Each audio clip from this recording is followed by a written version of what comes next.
Welcome to another edition of Sir Worldwide Productions. I'm Don Wilson, And I'm Cary. and we're here just continuing the conversation of what's been going on in America, Yeah, how society's been knocked off its axis, and it hasn't returned because of the leadership of the country that has brought on the division. well, the country has already been divided since we We got got- here. yeah, right, exactly. Since we got here. So no matter who's the president, we're still going to be divided, mainly Right. because we're different. We have different ideologies, so there's division between the races as well as division inside of the races. We got the interracial prejudice going on too. Right, Light skin exactly. against dark skin, Yeah. good hair against bad hair. So, we got a lot of issues that's going on, but I think most of it is related to mental health. Because of false ideologies that we believe in. We believe in a bunch of superstitions and falsehoods. Yeah, exactly. And another thing, we haven't been educated about taking care of our physical selves. Right. Because of deficiencies in the body, we're at a point to where we're not sure of what we're supposed to be doing and how we're supposed to be doing. We've been redirected from nutritional food to fast food, empty calories, and then that brings on a state of delirium in the body because the body is fighting for nutrition. And so if it's not getting it, then it won't send the right signals to the brain. It won't keep you calm. You won't be sleeping at night. It leads to different types of addictions, whether it be chemical, alcohol, food, sugar, and other addictions that are depleting the body to where we're not functioning properly, and that brings on the murder, the angst, the anxiety. Right. I think it has more to do, for me, it has more to do with ideology. And what do you believe? What philosophy are you accepting? Right. Where did you get your ideas from? What reality are you living in? Because I'm a lot into science and everything. Right. So I believe in matter and energy. Right. Energy activates matter. There's space and time, matter and energy, and then there's thinking, Right. which can direct it all. But if you don't think, if you don't understand the power of thinking, then you just let your body do whatever the hell it wants to do. Right. Or it'll just go on its own course. Exactly. But to me, we need to take control. But that has to do with my belief systems. Right. My belief system is not like everybody else's. Most people don't have a belief system that says, take charge of your body, take charge of your life, take charge of your mind. Most people are like, oh, yes, whatever, I'm just going to float around. And, I'm not going to make any plans or goals. I'm just going to, like, whatever happens, happens. Well, there are ancestral guidelines. If you want to start with in the beginning, and then there was the Garden of Eden. Right.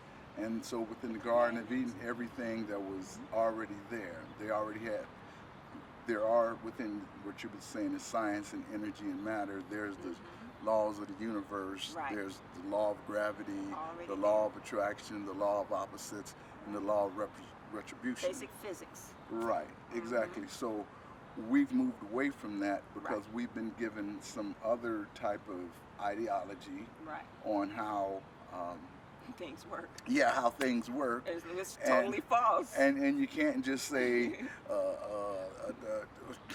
we move away from believing in science because many of the scientists have been tricksters. Right, exactly. That have been lying and making us not want to be interested in science and mathematics. Right. I have a degree in computer science, so I'm big on science and technology. Right. Yeah. Okay. Well, those are some of the avenues that have to be addressed. Some of the avenues that we have to explore that we haven't. The breakdown in the educational system, the way society has promoted fast cash over understanding and the growth process in life and how things are supposed to evolve. Right.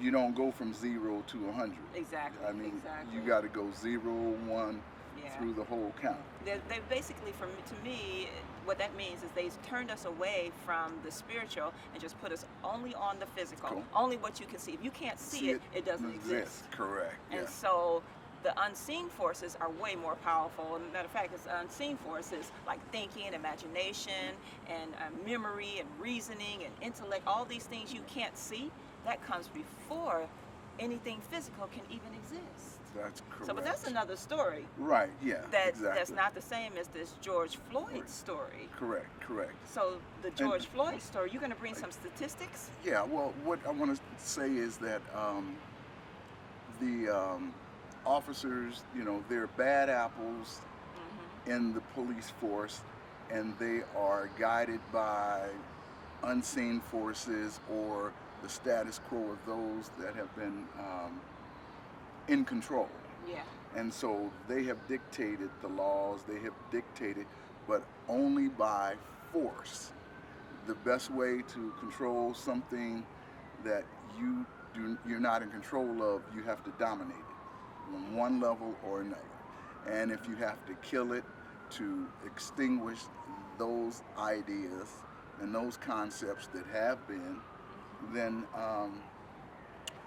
well, it's an ongoing war, and they say it's not a war of the flesh, it's the war of principalities. Exactly. So Spiritual wickedness in high places. Exactly. Anything spiritual is the unseen Unseen forces. Right. So it has to do, for me, it has to do with thoughts. Right. What spiritual is thinking. You had something in your notebook that you wanted to share? Yeah, I wanted some statistics because Brother Floyd is he's not the first. I mean, it started years and years and years ago. It started even going back to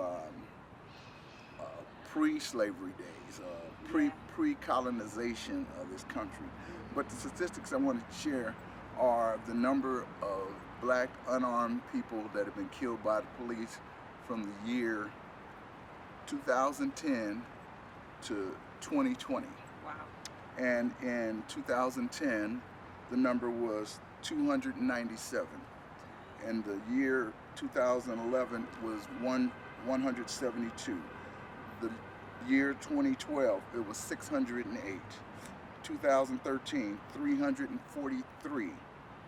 2014-15, 849. 2016, 198. 2017, 137. 2018, 401. And 2019, 128. So those numbers they fluctuate. It just depends on who's doing what, who's in charge, who says what. Then there's a lot of other names that you haven't heard of, and they're included in that. And there's, we know George Floyd, there's Sean Reed, Stephen DeMarco Taylor, Annie McCrae, Terrence Franklin, Miles Hall, John Burris, William Green, Samuel David Mallard. The most recent were Tamara Rice, Botham Shem St. John, E.J. Bradford, Michael Brown, Michael Dean, Jamie Johnson, Antoine Rose, Stephon Clark, and they killed an attorney, a civil rights attorney, Benjamin Crump, recently. So these names are the names you haven't heard. You've heard the Trayvon Martins, you heard all the other ones that were leading up to this. And that is just plain the system and the systemic problem with law enforcement about black people. And it's all in their heads, and they feel that they have to be the controllers of us. Maybe because there's a lot of envy going on. Okay, there's sports envy, there's social envy. We're just good at everything. Right. And if we become international, if we get involved in international trade and commerce, because we're so good at everything that we do, I don't think they would stand a chance. Well, so the envy and the jealousy and all of the things that they hate about us, they have to do something. There's a doctor, her name is Dr. Frances Cress Welsing. Yeah. So she wrote about white genetic annihilation. That's what they're afraid of. They're not playing. Right. They're not playing with us. They have a severe fear, and they act it out every chance they get. Yeah, exactly. And I'm sure that they're involved in secret societies where they get brownie points for murdering us. Yeah, definitely, they do. Yeah, they just do. But the thing is, for me, is that there is the black on black crime. We kill each other as well because of our false ideologies, because of our self-hatred, because of the miseducation that we have. So it's very important that whenever a black person dies, if we're going to protest because a police officer killed a black person, then we need to protest when a black person kills a black person. Because it doesn't make sense to let just we get away with it. We call each other niggas and we kill each other, and that's okay. But when another person does it, oh, we're going to protest, we're going to picket, we're going to riot. No, we need to do that every time, because every time a black person is murdered, that life matters as well. Right, exactly. No matter who does it. Right, and we have to just build self-respect and self-esteem and not let the outside material world influence us on how our behavior is supposed to be. And if somebody does achieve something that we haven't achieved, we should congratulate them, and we should come under their tutelage so they can teach us how to manifest the same way. Yeah. And once we do that, then all of this envy and jealousy amongst us will cease, because we're all capable and able, and then there has to be sharing and caring. It's a whole program that has to be redeveloped. I was reading Think and Grow Rich, and what's his name? Hill. Yeah, Napoleon Hill. Napoleon Hill. He has that book. It's an entire philosophy on personal development, on personal success and achievement. But the number one thing it does, it deals with the spiritual forces, which is your thinking, your emotions, your values, your principles. It deals with all of that. It says get that together before you start chasing money, because it takes a high character development, a high level of character development to be successful and to help other people. So, on that point, we will let this be the part two, and we'll definitely continue this. Okay. Yeah, we have to, and bring more people in, because it's important that all black lives matter, not just the ones that was murdered by the police. That's correct. So we'll see you next time on Worldwide Productions. Sir Worldwide in the house.